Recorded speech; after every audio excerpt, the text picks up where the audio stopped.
جو جن کا قرآن و حدیث سے تعلق نہیں ہوتا، یہ قرآن میں ایسے ہے، حدیث میں ایسے ہو، تو لوگوں کو پتہ نہیں ہوتا، تو دھڑا دھڑ گمراہی کا، اور آج کل جو چمکتا ہے وہی بکتا ہے، اور ہم عموماً لوگ اس مرض میں مبتلا ہیں کہ جو چمکتا ہے اسی کو وہ سمجھتے ہیں کہ یہی سونا ہے اور اسی کو وہ خرید لیتے ہیں۔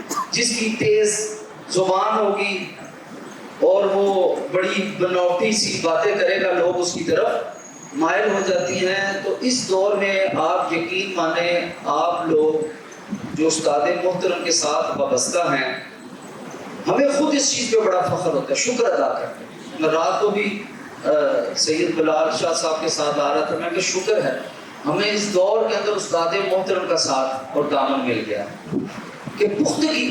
دیکھیں سودا، میں رات کو بھی استاد صاحب کے ساتھ بات ہو رہی تھی، کچھ علماء کی بات آپ فرما رہے تھے، تو لوگ جو ہے نا آج کل کے ہم نے دیکھا جو معاشرے میں محقق اور مدقق اور بڑے علماء اور خطباء اور مفتیان کرام جو مشہور ہیں نا، ان کی مثال میں یہ عموماً اس طرح ہے کہ یہ سودا دکان سے لے کے بیچنے والے ہیں، بس ان کی اتنی سمجھ ہے کہ بس کتابوں میں جو عام کتابوں کے اندر جو مواد ملتا ہے وہ سنا اور اسی کو ہی اپنے نظریات سمجھا کہ یہ حتمی رائے اور اسی کو بیان کر دیا۔ یعنی وہ صرف سودا جو ہے دکان سے لے کے بیچنے والا تو آج کل آپ کو مل جائے گا، لیکن اس میں بھی شکر ہے کہ سچا سودا لے کے دے دے، اصل سودا ہی دکان سے بیچ دے۔ اس دور میں یہ بھی بہت بڑی غنیمت ہے، لیکن اس دور کے اندر ایسا شخص مل جائے کہ جو سمندروں کی تہہ کے اندر سے جا کے ہیرے جواہرات نکال کر پھر آپ کو بے لوث دے دے، یہ ایسا آپ کو صرف استاد محترم ہی ملے گا۔ ہم نے مشرق و مغرب میں بڑی دنیا سے علماء سے سارا دن ظاہر بات ہے، عام علماء تو ہمیں تو موقع استاد محترم کے نالین کے صدقے میں ملتا ہے کہ جو جید اور مستند اور بڑے علماء کے ساتھ بیٹھنے کا موقع ملتا ہے، لیکن آپ یقین مانیں ان کی سوچ اور فکر دور دور تک استاد محترم کی سوچ اور فکر اور مطالعے اور علم کے قریب تک بھی نہیں ہوتی۔ کیونکہ میں نے ایک مثال آپ کو دے دی، یہ بہت بڑی مثال ہے کہ کسی دکان سے سودا لا کے بیچ دینا اور یہ کہنا کہ جی یہ میں نے بنایا ہے، اور اس طرح شو کرنا میں نے بنایا اور میں نے اس طرح کیا، اور بات ہے سمندر کی تہہ سے ہیرے جواہرات اور زمین کی پیٹ سے ہیرے جواہرات اور کانوں کے اندر سے نکال کر پھر ان کو ہیرا بنا کر اور جوہر بنا کر اور پھر وہ سودا رکھنا، یہ اس دور میں دور دور ہمیں کہیں نظر نہیں آیا۔ اور انشاءاللہ استاد محترم کی خدمت میرے مدرسے میں بھی پڑھایا تو آپ جیسا مدرس بھی کوئی نہیں تھا الحمدللہ، اور جب آپ فقاہت کی طرف آپ نے قدم رکھا، افتاء کا کام شروع کیا، الحمدللہ ہزاروں انگلش میں فتاوا جات، عربی میں، اردو میں، اور اس میں بھی آپ کی مثل نہیں پایا۔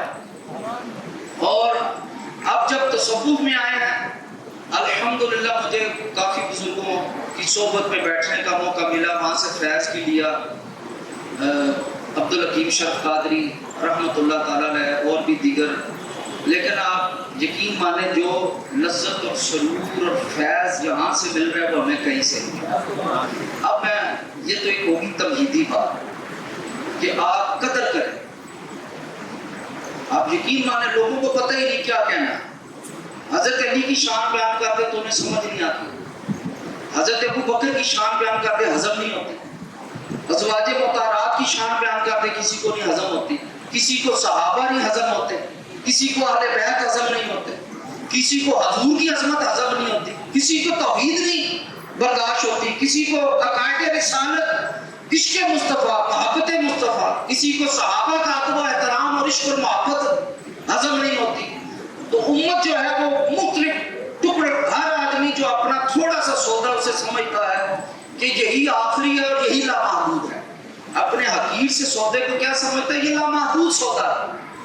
وہ مینڈک کا مشہور ہے ہمارے پنجابی کے لہجے میں بتاتے ہیں، خود کا ڈٹو جڑا ہوتا ہے نا، وہ پنجابی کے اندر وہ خود کا ڈٹو ہے، اس کو وہ سمجھتا ہے یہ کنواں ہی سمندر ہے۔ وہ کسی نے پھر اس کو نکال کے اس کو بتایا کہ یار یہ سمندر بہت بڑا ہوتا ہے، وہ اس نے پھر ایک کنویں کے اندر بڑا سارا چکر لگایا، اس نے کہا اتنا بڑا ہوتا ہوگا، اس نے کہا نہیں یار آپ کو سمجھ نہیں ہے, میں آپ کو بتا نہیں سکتا, سمندر بہت بڑا ہوتا ہے. اس نے پھر ایک اور بڑا سارا چکر لگایا کنویں کے اندر. اس سے بڑا تو نہیں نہ ہو سکتا. نہیں یار آپ کو سمجھ نہیں ہے, یہ کنواں ہے, کنویں کے اندر میں آپ کو سمندر کی مثال کیسے دے سکتا ہوں, سمندر بہت بڑا ہوتا ہے. اس نے پھر ایک پورے کنویں کا چکر لگایا. اس سے بڑا تو ہو ہی نہیں سکتا. تو یہ آج کل مسئلہ ہے کنویں. لیکن میں کہتا ہوں ان میں بھی شکر ہے کہ آج اہل سنت کے اندر ہمیں جو چلو سودا دکانوں سے لے کے دینے والے اچھے نصیب ہو جاتے ہیں, باقی تو کہیں یہ مسئلہ ہے ہی. تو الحمدللہ استاد محترم کا فیض جو ہے وہ سمندر کے اندر سے آپ کو نکال کے دیتے ہیں, اور آپ بڑے خوش نصیب ہیں.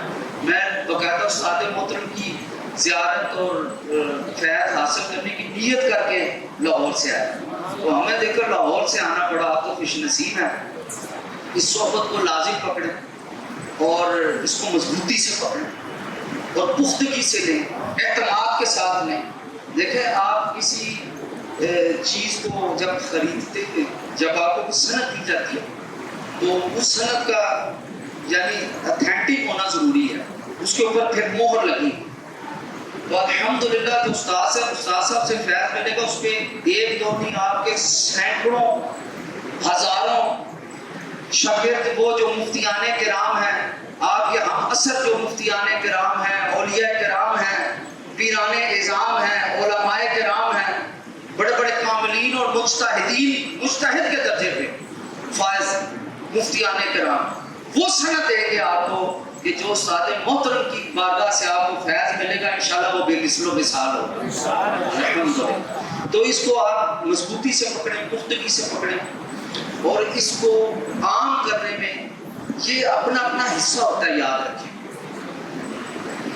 آج آپ بیٹھے ہیں, ہم حضرت غوث اعظم کی جب شخصیت کو پڑھتے ہیں, حضور امام شاذلی رحمۃ اللہ تعالیٰ علیہ کی شخصیت کو پڑھتے ہیں, تو پھر ہم کہتے ہیں کہ فلاں آدمی بیٹھا تھا, اس نے اتنی خدمت کی, ان کی اتنی خدمت کی, ان کے نظریات کی خدمت کی. تو آج وہ کتب تصوف کے اندر روشن ستارے ہیں. آج ان کا نام پڑھ کے تو لوگوں کا عشق و محبت جاگ جاتا ہے. تو آپ اس مشن کے اندر ساتھ لگیں, اس کو بڑھائیں, لوگوں تک پہنچائیں. تو انشاءاللہ کل جب تاریخ لکھی جائے گی تو جہاں پہ استاد محترم کا نام ہوگا تو ان کے نظریات کی خدمت کرنے والے عاشقوں کا بھی بیچ میں نام ہوگا انشاءاللہ. میں نے جو آیت پڑھی اس کو تھوڑا سا بول دیتا ہوں, جو ہمارے موضوع کے اعتبار سے ہے. رب کائنات فرماتا ہے وَاصْبِرْ نَفْسَكَ مَعَ الَّذِينَ يَدْعُونَ رَبَّهُم بِالْغَدَاةِ وَالْعَشِيِّ, کہ اپنے بندے اپنے آپ کو جوڑ لے مضبوطی کے ساتھ, اپنے آپ کو جما لے مضبوطی کے ساتھ, صبر کے ساتھ, قوت کے ساتھ, ان لوگوں کے ساتھ جو صبح و شام رب کا ذکر کرتے ہیں. صبح و شام رب کا ذکر, یہ رب حکم دے رہا ہے. پیچھے یہ سورہ کہف کی آیات ہے, پیچھے کیا چکر چل رہا ہے, واقعہ کا پس منظر تفسیر کیا ہے. کہ اصحاب کہف جا رہے ہیں تو ساتھ کتا لگ گیا. انہوں نے بڑا کتے کو سمجھایا, کتے تو چلا جا, ظالم بادشاہ ہمارے پیچھے ہے, یہ نہ ہمارے چکر میں تو بھی مر جائے. تو میں حال کی بات کرتا ہوں, کتاب میں نہیں لکھی, حال کی بات کرتا ہوں. اس پس منظر میں کتے نے کہا ہوگا ایک مرنا یہاں ہے, ایک مرنا گھر میں ہے. بہتر گھر کے مرنے سے بہتر ہے کہ میں بلیوں کا کتا کہلا کے مر جاؤں. وہ ساتھ لگا, اس نے کہا میں نے, انہوں نے بڑے پتھر بھی مارے اس کو, واپس لوٹ جا, بولے گا تیرا کام ہے بولنا, تجھ سے ہماری صحبت ہضم نہیں ہوگی, تو صبر نہ کر پائے گا, تو بول پڑے گا, خود بھی جائے گا, ہمیں بھی پھنسوائے گا. اس نے کہا نہیں جی انشاءاللہ مجھے آپ ولیوں کا کتا پائیں گے, عام کتا نہیں پائیں گے. رب نے پھر قرآن میں ذکر کیا یقولون ثلاثۃ رابعہم کلبہم, رہتی دنیا کہا کرے گی کہ وہ 3 سے چوتھا ان کا کتا تھا. وہ کہا کریں گے کہ وہ 5 سے چھٹا ان کا کتا تھا. وہ دنیا آتی نمازوں میں تہجدوں کے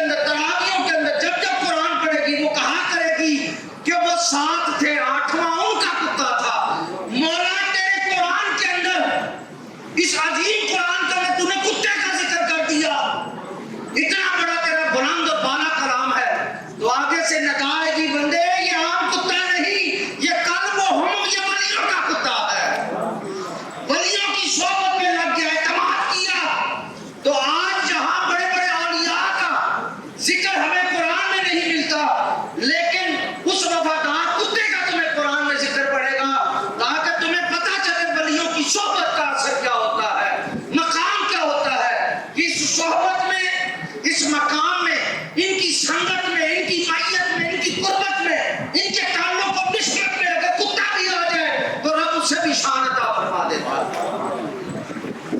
تو یہ ہم خوش نصیب ہیں، اگر کتا لگ جائے اس سے اللہ عطا فرما دیتا ہے۔ تو ہم تو پھر حضور کی امت کے اشرف المخلوقات کے اندر سے اور پھر حضور کی امت کے اندر سے ہے، تو ہمیں نیکوں کے ساتھ لگنے سے کیا کیا ملے گا۔ پھر رب کیا کہتے ہیں، بس اس لیے یہاں پہ پھر یہ واقعہ بیان کرنے کے بعد رب نے فرمایا کہ وَاصْبِرْ نَفْسَكَ، کہ اپنے آپ کو مضبوطی کے ساتھ ولیوں کے ساتھ لگا دو۔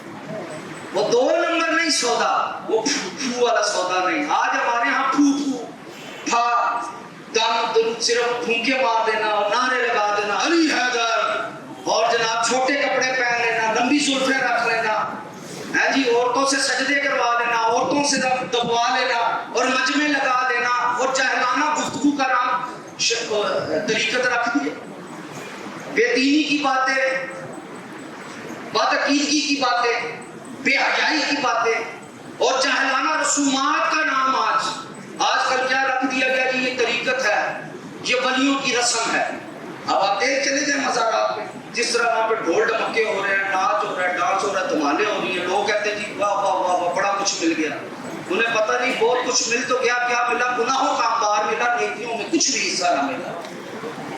تو اس پرفتن دور میں اگر ایسا بندہ جو ہمیں شریعت کی بھی تعلیم، شریعت کا بھی بے تاج بادشاہ ہو اور طریقت کا بھی بے تاج بادشاہ ہو، ظاہری باطنی علوم سے مزین ہو، مارج البحرین جلتا کی آن، ادھر شریعت کا بھی فیض دینے والا ہو، طریقت کا بھی فیض دینے والا ہو، اگر یہ حصہ ہمیں مل گیا تو ہم جیسا خوش نصیب کوئی ہے ہی نہیں۔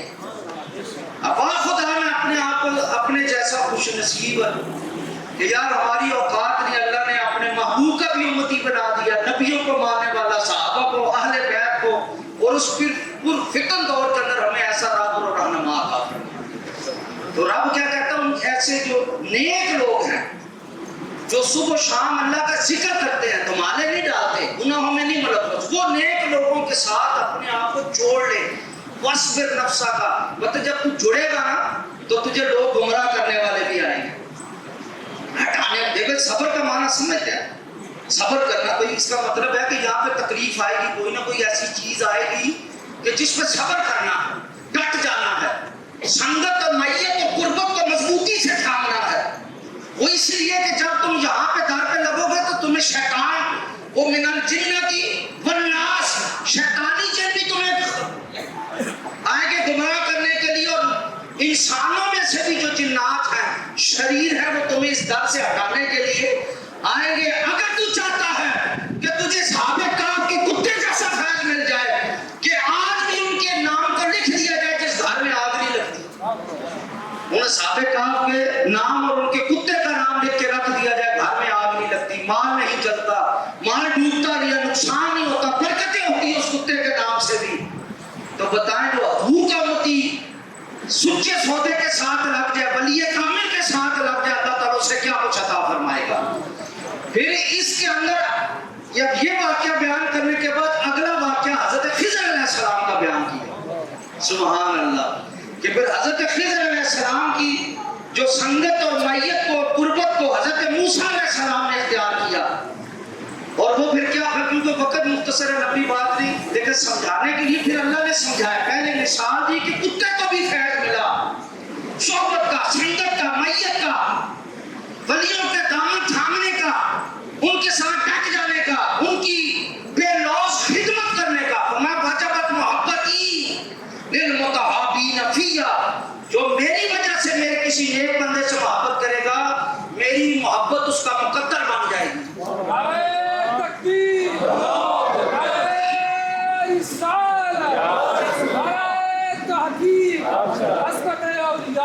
زندہ آباد، زندہ واجبت محبتی للمتزاورین فیہ، جو میری وجہ سے میرے نیک آدمی کی زیارت کرے گا، اس کے لیے بھی میری محبت مقدر بن جائے گی۔ والمتزاورین ان سے ملاقات کرنے والے کو بھی فیض ملے گا میری محبت کا، والمتجالسین فیہا، اور جو میری وجہ سے ان کی خدمت میں بیٹھیں گے اور ان کی زیارت کریں گے اور ان سے مصافحہ کریں گے، رب کہتا ہے ان کو سب کو میں اپنی محبت عطا کر دوں گا، ان کو اپنا محبوب بنا دوں گا، اپنی قربت عطا کر دوں گا۔ اتنا بڑا جو میں کتے کو نواز سکتا ہوں ولیوں کی وجہ سے، تو میرے محبوب کا متی جب میرے محبوب کے عاشق ولی کے ساتھ اس کی سنگت میں آئے گا اسے کیا کچھ عطا فرماؤں گا۔ پھر آگے پھر اس کو مزید واضح کیا کیا کچھ ملتا ہے، فرمایا کہ زندگی ان کے قدموں میں آؤ ہر چیز ملتی ہے۔ حضرت موسیٰ علیہ السلام پھر مچھلی لے کے چلے، حضرت خضر علیہ السلام جہاں پہ بیٹھے تھے وہ مچھلی وہاں پہ پہنچتے ہی زندہ ہو گئی۔ پتہ چلا ولیوں کے پاس جانے سے مچھلیاں مردہ تیرے زندہ ہو جاتے ہیں، ولیوں کے پاس بیٹھنے سے، انہیں دیکھنے سے، ان پہ مال خرچ کرنے، ان کے مشن میں لگ جانے، ان کے ساتھ تعاون کرنے، ان کے جوڑے اٹھانے کے صدقے میں رب بندوں کے دلوں کو زندہ کر دیتا ہے، چلا بخش دیتا ہے، زندگی بخش دیتا ہے۔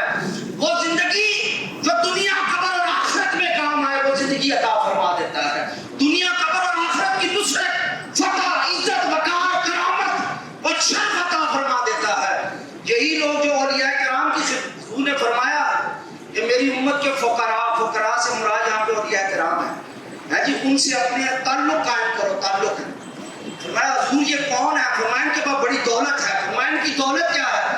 فرمایا بروز قیامت ان کی نسبت کام آئے گی، ان کے تعلق میں بیٹھنے والوں کو بروز محشر میں نور کے ممبروں پہ بٹھایا جائے گا، عرش کے سائے تلے بٹھایا جائے گا۔ فرمایا جو میرے جلال کی وجہ سے، رب کہتے ہیں جو میرے جلال کی وجہ سے میرے کسی بندے سے محبت کرے گا، عام بندے کی بات ہو رہی ہے تو ولی کی کیا بات ہوگی۔ فرمایا میں اس کو اپنے عرش کے سائے تلے جگہ عطا فرماؤں گا۔ تو عرش کے سائے، نور کے منبر، نور کی کرسیوں کے اوپر اور نورانی تاجوں کے ساتھ ان کی عزت افزائی کی جائے گی۔ لوگ پوچھیں گے یہ کون ہے؟ فرمایا جائے گا یہ ولیوں سے محبت کرنے والے ہیں۔ تو اب اس میں تھوڑی سی بات کر کے بات ختم کر دیتا ہوں کہ دو چیزوں کا ذکر کیا، ایک جو ساتھ لگے اور ایک وہ جس کے ساتھ لگے، یعنی ایک عامل اور ایک ہم جیسا عام آدمی، اس سے فرمایا ساتھ لگے۔ اب اس کی میں مثال دے دیتا ہوں۔ اچھا وہ ساتھ لگنے سے کیا ہوگا؟ رب فرماتا میں آپ سے نواز ہوں گا۔ ولیوں کی صحبت میں بیٹھنے سے بھی بندہ ولی بن جاتا ہے، لگاؤ بڑھ جائے گا۔ وہ ایک واقعہ میں مختصر سا سنا دیتا ہوں۔ حضرت باقی باللہ کے پاس کچھ مہمان آ گئے تو آپ وظائف میں لگے تھے، وہ پریشان ہو گئے کہ میں وظیفے کروں یا ان کی مہمان نوازی کروں۔ تو آپ کا نام بھائی جو تھا وہ آ گیا، اس نے کہا حضور مجھے فرمایا آپ کا مہمان آئے ہیں، میں ان کی خدمت کر دیتا ہوں۔ آپ کے مہمان آئے ہیں، میں ان کی انہوں نے خدمت کی، وہ جوش میں آ گئے۔ انہوں نے کہا مانگ کیا مانگتا ہے؟ مانگ یہ ولی دیکھ صرف کس بات پہ کہ وہ صرف مہمانوں کو کھانا کھلا دیں، یہ ولی ان کا دریائے رحمت ہوتا ہے، کبھی تو ایسے ہی عطا فرما۔ دیکھیں ولیوں کی نگاہ پڑھنے سے ہی سب کچھ مل جاتا ہے، یاد رکھیں۔ اور ضروری نہیں کہ ہمیں یہاں پہ کرامات مل جائیں، کہیں اس کے اثرات لیں۔ انشاءاللہ مرنے کے بعد قبر اور حشر میں پتہ چلے گا کہ ولیوں سے محبت کرنے کا مقام کیا ہے، کیا عظمتیں ملتی ہیں۔ تو انہوں نے فرمایا مانگ کیا مانگتا ہے؟ وہ دھوبی بڑا سیانا، وہ نان بھائی بڑا سیانا تھا، سمجھدار تھا۔ اس نے کہا حضور یا تو پھر دے ہی کچھ نہ، یا بن مانگے ہی عطا فرما دے، یا تو بن مانگے ہی عطا فرما دے۔ اگر میری مانگ پہ دینا ہے تو مجھے بھی پھر باقی باللہ بنا دے، مجھے بھی پھر یا تو بغیر مانگے ہی عطا فرما دے یا دے ہی نہ کچھ۔ اگر اب دینا ہی ہے تو مجھے بھی پھر باقی باللہ بنا دے۔ فرمایا بندے تو کیا چاہتا ہے؟ میں نے ریاستیں کر کر کے، معرفت کر کر کے، ذکر و اذکار کے ذریعے، مجاہدات کے ذریعے، روزوں کے ذریعے، شب بیداری کے ذریعے میں نے اپنے دل کی موری کو سمندر بنایا۔ تو چاہتا ہے میں سارے سمندر کو تیرے دل کی موری میں ڈال دوں؟ ارے نہ بھائی، تو رہے گا نہ تیری زندگی رہے گی، مانگنا ہے کچھ اور مانگ رہے۔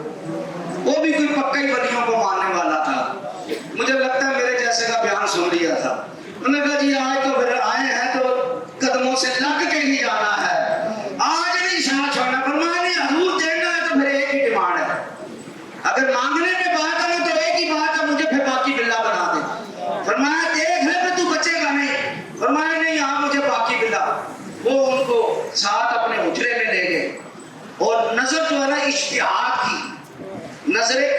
اجتہادی ڈالی. نظر اجتہادی سے یہ ہوتا ہے پیر اپنے مرید کی روح کو اپنے ساتھ ملا کر توجہ ڈال دیتا ہے اور جو فیض سارا اس کے پاس ہوتا ہے سارا ہی اسے عطا فرما دیتا ہے. کیا نخ وہ آپ نے دیکھا نا جس کمپیوٹر میں وہ پھر پوری ایک ہی کلک کے اندر ساری فائلیں اپلوڈ کر دیتا ہے. ساری فائلیں اپلوڈ ایک ہی کلک میں. روح کا روح کے ساتھ ملا کر توجہ اتحاد کی وہ توجہ اندر لے کے گئے سینے سے لگایا توجہ اتحاد کی ڈالی وہ اپنا سارا فیض اس کے اندر الٹ دیا. اب جب وہ حجرے سے باہر آئے تو پتہ ہی نہ چلا کہ ان کے اندر سے باقی بلّہ کون ہے اور وہ نان بھائی. اب پتہ ہی نہ چلے دونوں کا ظاہر بھی ایک جیسا کمال بھی ایک جیسا شکل صورت بھی ایک جیسی ادائیں بھی ایک جیسی سب کچھ ایک. لیکن فرق یہ تھا حضرت باقی بلّہ قائم تھے وہ اللہ کی محبت کے اندر وجد اور شکر کی حالت میں تھا. 3 دن زندہ رہا 3 دن بعد موت آ گئی. لیکن فرق یہ تھا زندہ رہتا تو دنیا کہتی کہ یہ نان بھائی ہے لیکن 3 دن کے بعد جو خدمت کر کے موت آئی تو دنیا کہتی باقی بلّہ ہو کے مر گیا تھا. نعرہ تکبیر، نعرہ رسالہ، نعرہ تحقیق، عظمت اولیاء، شان اولیاء. زندہ تو ویسے مر جاتا تو دنیا کہتی نان بھائی مر گیا ہے. اب مرا تو پتہ چلا کہ باقی بلّہ کا فیض یافتہ. تو انشاءاللہ خدمت میں کریں گے نا جی تو یہ کبھی بھی موڈ آ جاتا ہے. مانگ کیا مانگتا ہے جب ایسا موڈ ہونا جی تو پھر دنیا نہیں مانگنی آخرت مانگنی ہے. پھر مانگنا ہے تو اللہ کی محبت کا سودا ذکر کا سودا. یہ جو ہم عموماً پڑھتے ہیں کہ اولیاء نے مدد کی اولیاء مدد کرتے ہیں یہ بالکل درست عقیدہ ہے یہ بالکل صحیح بات ہے. لیکن جو کہتے ہیں نا نہیں ملتا وہ بھی بالکل صحیح بات ہے. ہاں جو کہتے ہیں نہیں ملتا وہ بھی سچ کہتے ہیں. جو کہتے ہیں ملتا ہے وہ بھی سچ کہتے ہیں. انہیں ملتا نہیں اس لیے وہ کہتے ہیں ملتا نہیں. ہم اس لیے کہتے ہیں ہمیں سارا کچھ رب ان کے طرف سے دے دیتا ہے. سمجھ رہے بات. تو ادھر سے سب کچھ ملتا ہے. لیکن یاد رکھیں ایک یہ ہے کہ مجھے شفا مل جائے میرا کاروبار چمک جائے مجھے اولاد مل جائے یہ بہت چھوٹی ڈیمانڈز ہیں. ولیوں کا اصل سودا اللہ اور اس کے رسول کی محبت ہوتی ہے. اصل سودا جو دنیا میں بھی کام آتا ہے قبر میں بھی کام آتا ہے حشر میں بھی کام آئے گا. جو سودا بندے کو جنت میں لے جائے اصل میں اولیاء کرام وہ سودا دیتے ہیں. سب سے بڑی ان کی جو مشکل کشائی ہے حاجت روائی ہے ان کی مدد ہے ان کا تعاون ہے جو ان کی کرامت ہے وہ یہ ہوتی ہے کہ وہ اللہ کی محبت کا سودا دے دیتے ہیں آخرت کا سودا دے دیتے ہیں اللہ کے رسول کی محبت دے دیتے ہیں عشق مصطفیٰ دے دیتے ہیں اللہ کے محبوب کی محبت میں رونا دھونا عطا فرما دیتے ہیں ذکر و بقا عطا فرما دیتے ہیں. اللہ کی محبت میں رونا ایک ہے ہنسنے کا مزہ ایک ہے رونے کا مزہ. ان کو رونے کا مزہ مل جاتا ہے. تو بات کو ختم کر دیتا ہوں صرف ایک مثال پیش کی آپ لے لیں باقی اس پہ آپ کو بہت کچھ سمجھ میں آ جائے گا. اس کی مثال جو ہے نا یہ جو سمجھایا گیا قرآن پاک میں اس کی مثال جو ہے مقناطیس 2 طرح کے ہوتے ہیں. ایک ہوتا ہے جو خود سے جس کو بجلی کے ذریعے کرنٹ کے ذریعے مقناطیس بنایا جاتا ہے. کرنٹ کے ذریعے لوہے کا ٹکڑا لے کے اس کے اندر سے جتنا اس کو ٹھنڈک کے اندر لے جا کر مائنس ٹمپریچر میں لے جا کر جتنا ہیوی کرنٹ دیا جائے گا جتنے اخلاق مصطفیٰ کے ساتھ وہ مزین ہوگا جتنا اس میں غصہ کم ہوگا نفرتیں کم ہوں گی حسد کم ہوگا جتنا مائنس پہ جائے گا مائنس پہ لے جا کر پھر جتنا عشق مصطفیٰ کا کرنٹ گزارا جائے گا وہ اتنا ہیوی میگنیٹ بن جائے گا. اب میگنیٹ بننے کے 2 طریقے ہیں یا تو مجاہدات کرو روزے رکھو حسد کو سینوں سے نکال دو مشکل کام ہے اندر سے نفرتوں کو نکال دو بغض و عداوت کو چغلی کو جھوٹ کو بے نماز یہ سارے گناہ نکال کر اور اپنے آپ کو ٹھنڈا کر کے اخلاق مصطفیٰ کے ساتھ مزین کر لیا جائے. نماز میں لذت آنا شروع ہو جائے مسجد میں لذت آنا شروع ہو جائے اللہ اس کے رسول کے ذکر میں لذت آنا شروع ہو جائے دنیا ملے نہ ملے ایک برابر ہو جائے وہ سارا منافع دنیا مچھر کے پان سے بھی زیادہ حقیر ہو جائے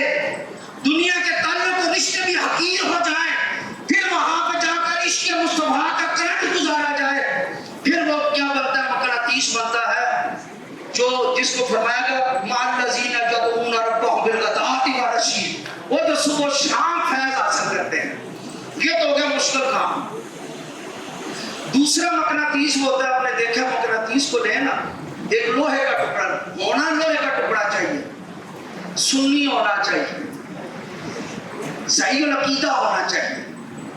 اب لکڑی کو جتنا مرضی مقناطیس ہے, رافضی کو جتنا مرضی رگڑو, دشمن صحابہ کو جتنا مرضی رگڑو, تفضیلی کو جتنا مرضی رگڑو, دشمن ازواج مطہرات کو جتنا مرضی پھیر دو, وہ جا کے راک تو ہو سکتے ہیں, لیکن مقناطیسیت کو حاصل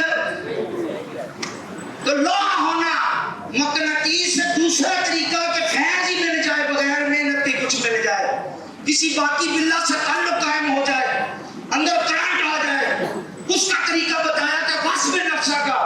اگر تو مقناطیس ہے بندے, تو اتنے مجاہدات کر کے سپر میگنیٹ نہیں بن سکتا, لیکن تو چاہتا ہے تیرے اندر فیض آ جائے تو ولیوں کے ساتھ لگ جا. جس طرح لوہا مقناطیس کے ساتھ رگڑ رگڑ کے اپنے آپ کو وہ مقناطیس بنا لیتا ہے, اسی طرح تو ولیوں کا ساتھ رگڑ رگڑ کر روحانیت حاصل کر لے. لیکن اس کے لیے صحیح العقیدہ ہونا.